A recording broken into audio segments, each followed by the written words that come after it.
Hello friends, welcome to my YouTube channel. आप सभी को मेरी तरफ से राम राम सा।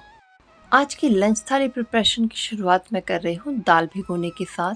तो सबसे पहले मैंने यहाँ पे एक जने के अकॉर्डिंगली एक मुट्ठी दाल ली है। तो 3 मुट्ठी ले ली है मूंग छिलके वाली दाल, साथ ही 1 मुट्ठी मैंने ली है चने की दाल।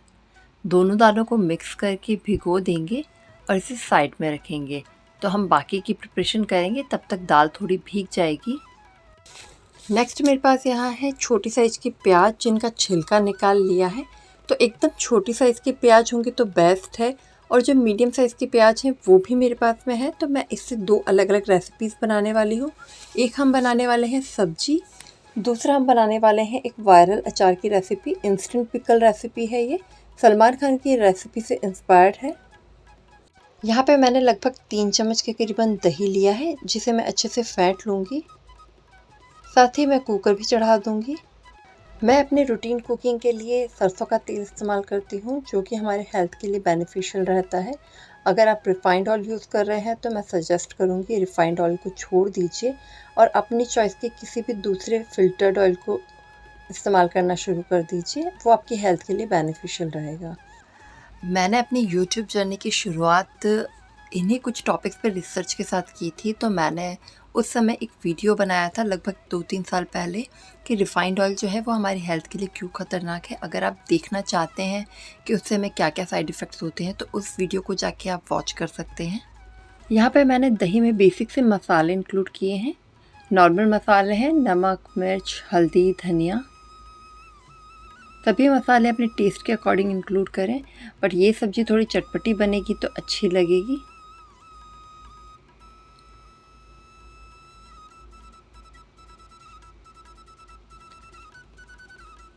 तेल ऑलमोस्ट गर्म हो ही चुका है और जो मसाले हैं वो भी हमने अच्छे से मिक्स कर लिए हैं।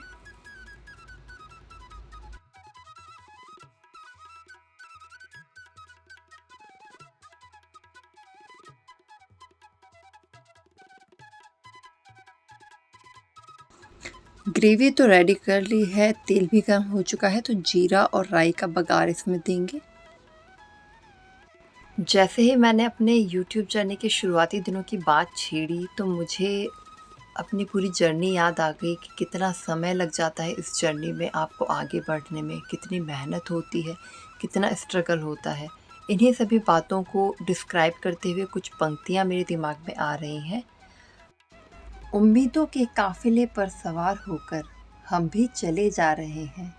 क्या हुआ अगर मंजिल ने कदम चूमने से इनकार कर दिया, लेकिन हम बेहतरीन सफ़र की अच्छी यादें तो संजोए जा रहे हैं।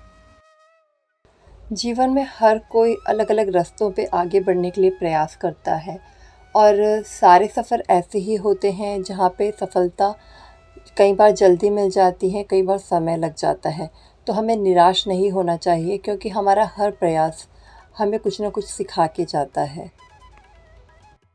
तो अब आ जाते हैं अपनी सब्जी पर। सब्जी में जीरा राई चटकने के बाद जो ग्रेवी हमने प्रिपेयर की थी दही में नमक, मिर्च, हल्दी, धनिया की, उसे हमने इसमें कुक होने के लिए छोड़ा है। जैसे ही ग्रेवी में तेल सेपरेट होने लगा था उस मोमेंट पे थोड़ा सा पानी इंक्लूड कर लिया है और इसे बॉईल होने दिया है। अब मैंने यहाँ पे जो आलू है उसे इस तरीके से बड़ा बड़ा काट लिया है डायरेक्टली ग्रेवी में। और जो प्याज हमने सेपरेट किए थे, जो बड़ी साइज़ वाले प्याज थे मीडियम साइज़ के, उन्हें हम डायरेक्टली इसमें इंक्लूड कर लेंगे और इसे मिक्स कर लेंगे। आलू प्याज को अच्छे से मिक्स करके कुकर की लिड को कवर कर देंगे और इसमें विसल ले लेंगे। एक विसल हमें लेना है लो फ्लेम पे। अब मेरे पास है ये छोटी साइज़ वाले प्याज, जिससे मैं बनाने वाली हूँ सलमान खान की वायरल इंस्टेंट पिकल रेसिपी। तो जो प्याज हैं उनका पानी थोड़ा सूख गया है, क्योंकि मैंने धो के इन्हें साइड रख दिया था। इसमें मैंने इंक्लूड की है लाल मिर्च, नमक और कलौंजी, साथ ही सौंफ।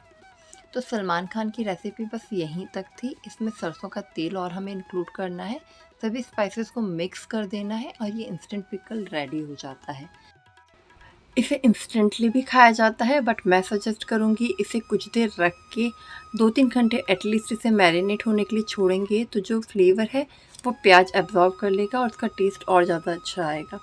तो ये तो थी सलमान खान की रेसिपी। अब इस रेसिपी में थोड़ा सा ट्विस्ट दे देते हैं और मैं बना लेती हूँ इसे मेरी वाली रेसिपी। तो मेरी वाली रेसिपी बनाने के लिए इसमें मैं कुछ और स्पाइसेस इंक्लूड करूँगी जिससे इसका टेस्ट लाजवाब हो जाएगा।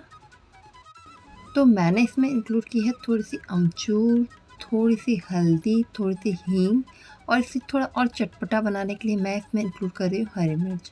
हरी मिर्च को इस तरीके से तिरछा मैं कट कर लूँगी। तो 2 से 3 हरी मिर्च मैं इसमें इंक्लूड करूँगी। जब मैं ये रेसिपी बना रही थी तो मैं बहुत श्योर नहीं थी कि ये रेसिपी कैसी बनने वाली है और ये घर में सभी को पसंद आएगी भी कि नहीं। बट ये रेसिपी मेरे घर में सभी को पसंद आई, including my 6 year old son. उसने भी इस रेसिपी को बहुत एंजॉय करके खाया। मैं सजेस्ट करूँगी, आप ट्रैवलिंग प्लान कर रहे हैं तो ये अचार 1-2 दिन पहले ही बना के रख लें, आपके लिए बहुत सपोर्टिव होगा। क्योंकि जब पराठे वगैरह ठंडे हो जाते हैं तब ये अचार बहुत टेस्टी लगता है ठंडे पराठों के साथ भी। तो मेरी तरफ से तो इस रेसिपी को 5 स्टार है। आप भी ज़रूर से इस रेसिपी को ट्राई कीजिएगा। यहाँ पे जो हमने आलू प्याज चढ़ाए थे उन्हें एक बार मिक्स कर लेंगे ताकि तले में ना लगे। उसमें विसल आ ही चुकी है तो वो गैस भी मैंने बंद कर दिया है। तो लो फ्लेम पे मैंने एक विसल उसमें लिया है। आज वाली थाली जो है वो 40 मिनट में बनके तैयार हो जाएगी। और जो भी इंग्रेडिएंट्स हैं वो घर के बेसिक से इंग्रेडिएंट्स हैं जो घर में बहुत इजीली हमेशा अवेलेबल होते हैं। तो आप उन्हीं इंग्रेडिएंट्स में थोड़ा सा ट्विस्ट देके खाने को थोड़ा और टेस्टी बना सकते हैं। तो यहाँ पे दाल को मैंने धो लिया है और अगेन उसमें पानी डाल के साइड रख दिया है। यहाँ पे मैं एक तरफ आटा गूँथ रही हूँ, साथ ही मैं सैंडविच मेकर में अपने लिए सैंडविच बना रही हूँ। ये जो सैंडविच मेकर है ये बहुत पुराना है, मेरे फादर इन लॉ ने इसे परचेज़ किया था। ऑलमोस्ट 20 ईयर्स पहले का ये सैंडविच मेकर है। और सेम इसी तरह का सैंडविच मेकर मेरे पीहर में भी था, मेरे पापा लेके आए थे। तो हम बचपन में भी इसी तरह से सैंडविच मेकर में सैंडविच बना के खाया करते थे। तो देखिए, बातें करते करते सैंडविच भी तैयार हो चुका है और आटा भी गूँथ चुका है। आटा मैंने साइड रख दिया है और सैंडविच भी साइड ही रखा है। सब्जी में प्रेशर जो है वो रिलीज़ हो चुका है। तो सब्जी को संभाल लेते हैं। आलू बहुत प्रॉपर्ली कुक हो चुके हैं और एक विसल ही मैंने लिया था और बीच में इसका प्रेशर भी रिलीज़ कर दिया था कुछ देर बाद ही। तो जो आलू और प्याज हैं ये अच्छे से कुक हो चुके हैं बट बहुत ज़्यादा सॉफ्ट नहीं हुए हैं। तो सब्ज़ी तैयार हो चुकी है जिसे मैं दूसरे बर्तन में शिफ्ट कर लूँगी। मैंने यहाँ पे इसे थोड़ा सा रसेदार बनाया है, इसलिए इसकी ग्रेवी में पानी इंक्लूड करने के बाद आलू इंक्लूड किया था। अगर आपको रसेदार नहीं बनानी है ये सब्ज़ी तो आप ग्रेवी में अलग से पानी इंक्लूड मत करना, तो ये थोड़ी ड्राई सी बनेगी। तो सब्ज़ी तो मैंने साइड में रख दी है और उसी कुकर में मैंने थोड़ा सा पानी इंक्लूड कर लिया है और जो दाल हमने भिगो के रखी थी शुरुआत में उसे भी हम इसमें डाल लेंगे।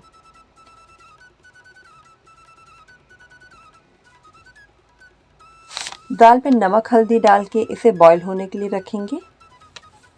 तो जब तक दाल बॉईल होगी तब तक मैं अपना नाश्ता कंप्लीट कर लूँगी। तो नमक हल्दी के साथ ही मैंने यहाँ पे एक साबुत हरी मिर्च भी डाल दी है दाल में और हींग भी डाल दी है। रिक्वायरमेंट के अकॉर्डिंग पानी इसमें इंक्लूड कर लिया है और इसे कवर करके विसल आने के लिए छोड़ूंगी। मेरा नाश्ता तो हो गया पर कुकर में विसल अभी आई नहीं है। तो मैंने यहाँ पे लिया है एक बीटरूट जिसे मैं ग्रेटर में ग्रेट कर लूँगी। साथ ही एक गाजर भी ली है जिसे भी मैंने ग्रेट कर लिया है। अक्सर हम जब किचन में काम करते हैं तो छोटी मोटी गंदगी होती ही रहती है। ऐसा तो कभी नहीं होता कि कुछ भी ना गिरे और किचन का काम हो जाए, बट हम उसे हाथों हाथ अगर साफ़ करते रहते हैं, तुरंत साफ़ कर लेते हैं तो हमारा किचन स्लैब गंदा नहीं होता और हमारे लिए एक्स्ट्रा काम भी नहीं बढ़ता। तो गाजर चुकंदर ग्रेट करने के बाद मैंने क्यूकम्बर लिया है जिसे पील करके बारीक बारीक मैं इसी में कट कर लूँगी। साथ ही टमाटर को भी छोटे छोटे क्यूब्स में कट कर लेंगे। तो यहाँ पे बारीक बारीक कटा हुआ सैलेड हमारा रेडी हो चुका है। इस तरीके से सभी सब्जियों को बारीक करके मिक्स कर लेते हैं तो सैलेड को खाना बहुत इजी हो जाता है। स्पेशली जो बीट रूट है उसमें थोड़ा सा कड़वापन होता है, बट बाकी सब्जियों के साथ मिक्स होके उसका टेस्ट बहुत अच्छा आता है। स्पेशली टमाटर के साथ में जब नमक वगैरह इंक्लूड कर देते हैं तो वो बहुत टेस्टी लगता है। एक हरी मिर्च भी मैंने इसमें काट ली है बारीक बारीक। साथ ही इसमें चाट मसाला, काला नमक और जीरा इंक्लूड किया है। एक टिप मैं शेयर करूंगी, जब कच्चा जीरा इंक्लूड करते हैं सैलेड में तो आप उसे हाथों हाथ ही खा लीजिएगा, क्योंकि कच्चा जीरा जब आप थोड़े समय के लिए रख देंगे, अगर 2-3 घंटे आपने इसे छोड़ दिया तो इसमें थोड़ा सा कड़वापन आ जाता है। तो अगर आप कच्चा जीरा इंक्लूड कर रहे हैं तो आप विदिन हाफ एन आवर इसे कंज्यूम भी कर लें। ये जो सैलेड है ये मेरा पर्सनल फेवरेट है। तो कभी कभी ऐसा होता है ना कि हम सब्ज़ी नहीं बना पाते हैं, हम अकेले होते हैं, या फिर कभी सब्ज़ी बनी भी होती है वो हमारी चॉइस की नहीं होती, या हमारा सब्ज़ी खाने का मन नहीं होता, तो इस तरह का सैलेड बहुत ही हेल्पफुल रहता है। तो यहाँ पे मेरा सैलेड तो बनके रेडी हो चुका है, जिसे मैं फ्रिज में रख लूँगी ताकि ये थोड़ा सा ठंडा हो जाए और सब्जियाँ पानी ना छोड़े। तो यहाँ पे जो दाल हमने चढ़ाई थी उससे लो फ्लेम पे मैंने एक विसल लिया है, क्योंकि दाल ऑलरेडी भिगो के रखी थी और मूंग की छिलका दाल है जो कि बहुत जल्दी से कुक हो जाती है। तो सारी सब्जियां हमारी तैयार हो चुकी है। दाल में हम तड़का देंगे। दाल भी थोड़ा डिफरेंट स्टाइल से मैं बना रही हूँ। तो दाल का प्रेशर रिलीज़ हो रहा है, तब तक में कुछ रोटियाँ सिक जाएंगी और हस्बैंड भी अभी पूजा कर रहे हैं। थोड़ा सा समय है लंच सर्व करने में, तो तैयारी रहेगी तो उनका टाइम ख़राब नहीं होगा। वैसे भी वीडियो शूट करने के चक्कर में थोड़ा सा लेट हो ही जाता है, तो मैं यही कोशिश कर रही हूँ कि मेरी वजह से उनका टाइम ख़राब ना हो। अक्सर जब हम सोशल मीडिया पे वीडियोस देखते हैं तो हमें लगता है ये 1 मिनट में हो गया, ये 5 मिनट में हो गया, ये काम 10 मिनट में हो गया, बट एक्चुअली ऐसा होता नहीं है। जो भी वीडियोस क्रिएट करते हैं वो घंटों की मेहनत करते हैं, ना केवल उस काम को करने में बल्कि उस काम को बहुत ग्रेसफुली आप तक पहुंचाने में भी बहुत घंटों का समय जाता है। तो मैं बस इतना ही कहना चाहूँगी, परिश्रमी और जुनूनी बनिए अपने लक्ष्य के लिए। याद रखिए, परिश्रम का फल सफलता ही है। आज नहीं तो कल आपका परिश्रम आपको सफलता ज़रूर दिलाएगा। तो बिना निराश हुए हर दिन अपने लक्ष्य के लिए एक एक कदम आगे बढ़ाते जाइए। देखिए, आपसे बातें करते करते काम कितना जल्दी हो जाता है पता ही नहीं चलता। तो यहाँ पे कुछ रोटियाँ सिक चुकी है और जो कुकर है उसका प्रेशर भी रिलीज़ हो चुका है। तो आज ये दाल जो मैं छौंक रही हूँ वो अपने पीहर के स्टाइल में छौंक रही हूँ। मेरी दादी, चाची, मम्मी सभी को मैंने इस तरीके से दाल बनाते हुए देखा है। मूंग की छिलके वाली दाल में इस तरह का बघार लगाते हुए देखा है। मैंने अपने ससुराल में भी कई बार इस तरीके से दाल में तड़का लगाया है, तो आपके साथ भी शेयर कर रही हूँ कि मैं मूंग की दाल में किस तरह से तड़का लगाती हूँ। तो इसका तड़का लगाने के लिए मैंने फ्राई पैन गैस पे रख लिया है। जैसे ही फ्राई पैन हल्का सा गर्म होने लगा है, इसमें 3 चम्मच घी इंक्लूड किया है और दूसरे मसाले भी निकाल रही हूँ। मैं सब तैयारी साथ में करके रखेंगे क्योंकि घी बहुत फटाफट से गर्म हो जाता है। तो घी जैसे ही गर्म हो गया है, गैस मैंने बंद कर दी है। तवे वाली रोटी जल जाती है उससे पहले मैंने उसे संभाल लिया और रोटी सेक के साइड रख दी। यहाँ पे मैंने कसूरी मेथी पहले ही निकाल के रखी है, तो लगभग 1/4 कटोरी कसूरी मेथी है, जिसे गर्म तवे पे मैंने रख लिया है और कुछ सेकंड के लिए रोस्ट करके इसे गरम गरम दाल में इंक्लूड कर दिया है। इस तरीके से कुछ सेकंड के लिए जब हम गर्म तवे पे इसे रखते हैं तो ये क्रिस्पी तो हो ही जाती है, साथ ही बहुत ही अच्छा फ्लेवर भी इसमें आने लगता है। साथ ही 5 से 6 काली मिर्च के दाने थे, जिन्हें मैंने बेलन से ही क्रश करके दाल में इंक्लूड कर लिया है। घी का टेम्परेचर अभी गर्म ही है, तो इसमें जीरे और हींग का तड़का दिया है। साथ ही थोड़ी सी हल्दी इंक्लूड की है। गैस को फिर से मैंने ऑन कर लिया है और इस तड़के को अच्छे से गर्म हो जाने देंगे। जैसे ही घी अच्छे से गर्म हो गया है, मैंने इसमें लाल मिर्च इंक्लूड करके इमीडिएटली इसे दाल में शिफ्ट कर लिया है और तड़के को और सभी चीज़ों को अच्छे से मिक्स कर लेंगे। मुझे यहाँ पे दाल की कंसिस्टेंसी थोड़ी सी थिक लग रही है, क्योंकि हमने चने की दाल भी इंक्लूड की है, तो उसकी वजह से दाल में थिकनेस बढ़ जाती है और जो दाल है वो एकदम अलग अलग नहीं जाती, अच्छी घुटी हुई सी बनती है मूंग की दाल। तो मैंने यहाँ पे थोड़ा सा पानी गर्म कर लिया है नमक मिला के और उसे भी इसमें इंक्लूड कर दिया है। बहुत थोड़ा सा ही पानी मैंने इसमें इंक्लूड किया है। तो आज का लंच प्रिपेयर हो चुका है। अब है हमारी प्लेटिंग की। तो सबसे पहले मैं यहाँ पे आलू प्याज की मसाला सब्जी सर्व कर रही हूँ। नेक्स्ट मैंने लिया है onion pickle, instant onion pickle. यहाँ पे दाल सर्व कर ली है, साथ ही गुलाब जामुन है। ये हमारे एरिया की फेमस गुलाब जामुन है। थाली को कंप्लीट करेंगे सैलेड के साथ। तो आज की लंच थाली में आपकी सबसे फेवरेट रेसिपी कौन सी है, कमेंट बॉक्स में ज़रूर से शेयर कीजिएगा। वीडियो के लास्ट में एक बोनस टिप शेयर कर रही हूँ। जो मूंग की छिलका दाल है उसे आप जब सर्व करें तो ऊपर से घी स्प्रेड कर दीजिएगा। साथ ही अगर आपके पास में लेमन पिकल अवेलेबल हो तो उसे ज़रूर से सर्व कीजिएगा।